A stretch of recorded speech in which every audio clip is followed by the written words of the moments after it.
Welcome back. This is Marnie, and I am here with our next guest, Nichole Hamblin, and she is hailing to us from California. Excited to be here sharing about her new book, Do You Know I Love You? This is a book by a runner, a shoe lover, a gal who's just experienced so much, traveled a lot, just married to a very exciting person who's an engineer.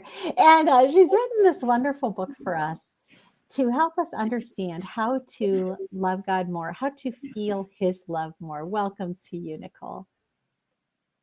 Thank you, Marnie, for having me. Well, it's great to have you. And I loved your book. I loved going through it. I love it. I love the surprise of it. In fact, we're going to start kind of at the end. And just for you planners, the study is 8 weeks long. There's a book, and then there's a downloadable PDF workbook that you can get for your gals that really helps to drive home the points that are being made through the book. And it's kind of a different Bible study book in that, Nichole, this is your journey. Yes. It's actually your journey doing something that is very scary and out of your wheelhouse completely. And yet, while you're going through the journey, you're leading us all through our own experiences of that same journey in whatever it is that God's asking us to do. I loved that about the book. And I wanted to start with a reading sample. So if you would just turn to page 216. Okay. This chapter is called A Love Without End. And I want you to just read us the first paragraph there. Yes. So page 216, A Love Without End. I'm unloading the dishwasher, refilling my teacup, folding the load of whites and placing them back in the drawers of the soon-to-be wearers. As I enter the oldest boy's room, I notice the blankets on the bed could be straightened. There was a time when I believed this was not holy work, let alone a divine moment. How could it be? I pull up the deep navy blue comforter and I realize holy and divine moments have been missed by me for years. And I make a vow to my maker to be more aware, to know that there are more amazing moments in which to partake. Really, it's not about leaving and coming into them. It's rather residing in them constantly. Oh, I love it. That's where the book takes us, is to this point of Jesus being part of every moment. No longer devotions in the morning, run all day, crash at night into bed, hoping God that you'll make tomorrow better. Right. Yeah. Yeah, this amazing journey. And I love the story. There's a chapter that starts on page 202 called Run, Rest, Repeat. This story, I tell you what, you guys, we're kind of giving it away here a little bit for you who are on the Expo. But for the gals who go through this book without seeing this spoiler, Spoiler alert. Yeah. Super profound, because you start this book telling us that God told you to sit down, and you're a runner, and so you're confused. No more running. What am I supposed to do? And He told you not. It wasn't about the running. What was it about? Yeah. No, it was more, and really, I didn't even tie the two together in my life because, and I don't think many of us don't do this, that we do, and we do it thinking too that this is all for God. This is good stuff. This is Bible studies and going to church and being involved. And so when He asks us to step back, we almost feel this punishment.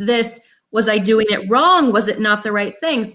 And it was so at the opposite end of the spectrum of my lifestyle. I'm a people person, and the more noise, the more people, the more fun, the more I feel alive. And so this was such a drastic starting point for me to bow out and to sit down and not to get to participate. And I fought it for a long time, as you'll see in the book, that it did not come natural to me. And there's still moments that I'll be completely honest, I still don't feel like, even after going through the journey, that it's a natural thing for me to just sit down. Right. Yeah. I mean, we can become okay, like Paul says, I'm content in whatever circumstances in prison, Yes. Yeah. Okay, who wants to be in prison? Nobody wants to be in prison. So got it. But at the end here, you've toward the beginning of the book. In fact, tell us that before I give it away here. Tell us the story about the day that you ran your first 5K. Oh my goodness. So I had my babies. My babies were, 5 and 4 by this time. We had moved to a new city in Washington. And I knew that I wanted to become more fit, but I also knew that I wasn't the gym girl. I wasn't going to the class girl. It needed to be outside, and it really needed to give me an adrenaline rush. And so I started running on my own, and I could make it a mile, and then I would push a little faster, farther the next day. And at church, I had met this gal, and she was part of a group called Runner Girls. And I thought, I'm going to have to prepare if I ever even want to apply to be part of this group. And she said, no, just come. We love you. We'll cheer you on. So one morning I woke up. They ran at 4:45 in the morning. That was absurd in the first thing. But that day there was numerous girls, because we would run 7, 8 girls of us, numerous girls throughout that run that would come up inside, beside me. And at this one point, I found myself next to this beautiful gal, and we ran up this hill, huge hill, and she just talked. I could barely breathe, so I just listened, and she talked. And at the end of that morning, an hour later, we found ourselves in the parking lot where we had started, and we had done 5 miles. And there was such celebration and rejoicing in that for multiple levels. I had done something I had never done before, but I did it in community. I did it with other women, and there was so beautiful and so powerful. And I realized at the moment, the irony of God is saying, hey, I've asked you to sit down. I've asked you to bow out, but I am going to bring you some really neat things in your life, and you'll be more aware of them. You'll be able to appreciate them for what they are. Yeah. So what was the date of your first 5-mile run then? Oh, this would have been back in, I think it was the fall of 2010. Okay, so now I'm going to take us over to page 202. Okay. I want you to read that third paragraph for us there. On 202. In run, rest, and repeat. Starting with the leg. No, sorry, I was running. Thank you. I was running. Yeah, I was running my second half marathon for the month along the Columbia River in the Pacific Northwest. One of the most gorgeous runs ever. I was about 7 miles in when I lost feeling from the waist down. Both of my legs went numb. Thanks to an amazing God who knew I would find myself in this moment, he had positioned a runner girl on each side of me. One was a doctor and the other a nurse. I couldn't have had better care. I wasn't sure what was going on, but with the help of my friends, crying out in fear, tears running down my face, and running down my face, and my mind just reminding my legs to keep moving, I finished. This would be the last time I ran. This is a hard chapter for me. I'm sitting here crying. So, no, I mean, this was huge. It's so, okay, so this takes me to one of my pet peeves. I hate it when people say, don't pray for patience because God's going to really sick it to you. Mm-hmm. I hate that because that's so not true. Right. God actually knows what's coming. Yeah. So he says, pray for patience because I know you're going to need it. Amen. He had you sit down while you were physically running, so you would be okay when he physically sat you down so you could spiritually fly. I mean, what a God. I just love this book. I love that you wrote this for us. Thank you. So true, because Marnie, when you say that, there was this peace, and the word tells us there's a peace that we will never understand and comprehend. And I lived in it, and I still do, because there's times in my humanness that I want certain things back in my life. I remember the joy they brought me, but I will not step out of this spot and the peace that surrounds me, and knowing that this is right where he needs me and wants me, and there is nothing that will compare to that. Oh, it's just so, so beautiful. Well, before we run out of time, I want to just take us over to page 70, which is the chapter on realization of who I created God to be. Mm. This I is love the embarrassing chapter, Marnie. but I love it. I love it, love it, love it, because we can all relate. It's Yeah. called realization of who I created God to be. Okay, none of us want to really admit that we do that, but honestly, we all do it. We've got this little square up in our head, this little True. bundle of neurons, and we lock God into that space. I mean, literally into our experience, into our understanding, and just even into what we've heard so far.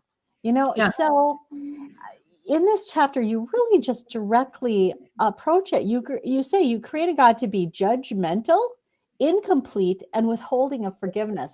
That's just your picture at that Correct. moment, and you shared Yeah. it with us here. And then you go through the chapter, and then you guys in the workbook, then you have the study guide, and I'm just going to read you the questions in this chapter. And so, Okay. Nichole, your book, it's 8 weeks, it's about 20 minutes a day. It's a little section every day. You Yes. don't want to leave this all until the night before Bible study. Right. Right. Little sections. Yeah. So this is the questions for your one day of work, the 20 minutes after you read the chapter. So it's number 1, write out your current image of God. This is huge. When do we think about this? What do I really think about him? You know, who is he really? Number 2 is, where do you think the image of how you see God comes from? Number 3, Nichole states, how I see God frames how I see everything, which is so true. Using your written image of God above, how does that frame how you see the other things in your life? Then there's a space in the workbook for keeper quotes and verses, questions you have, and a prayer. This is the format of all the study guide pages, which you guys are just going to love. It's not the kind of book where you've got tons of Bible reading, tons of, even there's not tons of Bible verses in it. You've got it all the way through, but it isn't one of those books like that has 30 per chapter or anything. It's not like that. It's very contemplative. We're walking with you through this amazing journey that God has you on, and you're pulling us along with these questions and these thoughts like, well, what would I do? Or what do I think? Or what if that happened to me? You know, I mean, it's these kind of questions that will lead in your Bible study groups to a very deep, deep conversations with your gals. Yeah, that's my intent, is that I love that God is so intimate and personal with each one of us. And so I feel like when I was writing this, I admit I had no idea it was for me, but that's what you'll come to see in the book, that this really was a love offering from my Creator to me. But I know He'll use it to guide and lead other women through that same journey and process, and coming to know just who they are and how their God sees them, and how then we see God in that too. Yeah. Well, it was such a brave thing for you to do, to write it. Thank you, Marnie. And really an amazing story. You've really impacted my life with your story. And I'm so glad that you could join us today. And I hope you guys will check it out. Thank you first, Nichole. Thank you. Thank you. And then you guys want to check it out. If you want to learn more about Nichole, you can just go to her website, link on her photo there. That will take you right there. And then if you want to check out the book, you can link on the book cover, and that will take you directly to Amazon.com, and you can add that to your cart over there. So much great stuff. And I know she would just love to hear from you as well. So go ahead and reach out to her. Thank you so much for joining us, and we'll be right back with another guest.